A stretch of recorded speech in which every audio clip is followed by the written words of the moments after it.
ഇങ്ങനെയൊന്നും അല്ലടാ.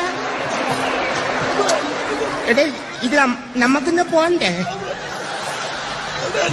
യൂ, എന്റെ ഒരു കൈ എവിടെയടേ? രണ്ടൂന്ന് കൈയായിട്ട് വന്നേണ്.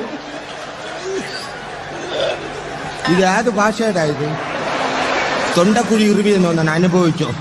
ഞാൻ അപ്പോഴേ പറഞ്ഞിപ്പ കേറല്ലേ കേറല്ലേന്ന്. ഞാൻ ആക്രാന്തത്തോടെ വന്ന് കയറാൻ നിന്റെ അമ്മ വീടാടാ ഇത്. ഇവിടെ റെഡി പറഞ്ഞിട്ടല്ലേ കയറാവുള്ള.